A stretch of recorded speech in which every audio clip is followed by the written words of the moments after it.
Okay, this is a little note to myself. I've been following a few Arduino books and things like that. This is the Make Our Learn Electronics with Arduino by Make and Jody Culkin.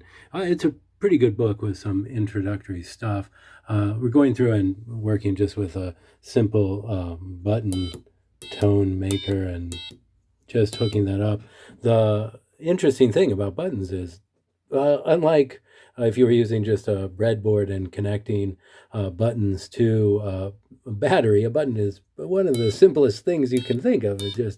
But when you're hooking it up with an Arduino, it actually becomes a bit more complicated. As you can see, we have a pull-down resistor, and this is hooked up in the pull-down uh, fashion, where the default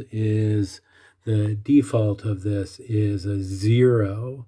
And if we read from that pin, a digital read of that button state, a 1,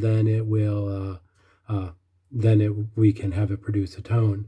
McWhorter, who also has some nice beginning Arduino our Arduino tutorials, also goes over this, but he does a pull-up resistor, which the default is always on. So if we want something to happen, we look for a 0. I think the pull-down resistor configuration makes a little more sense to me. Buttons are super complicated.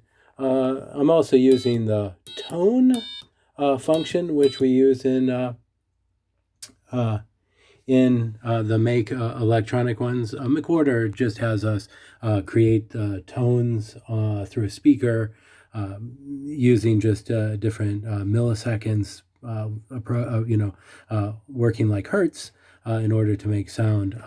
The sound quality from the tone is just great. It's super old school and really reminds me of Merlin. Is that exactly? Because it's a square wave.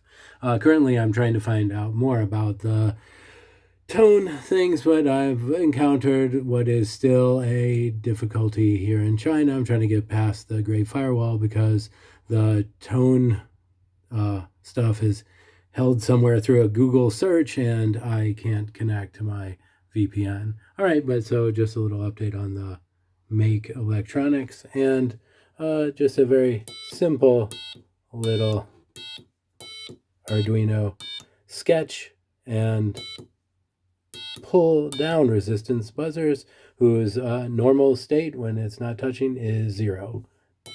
Okay, all right.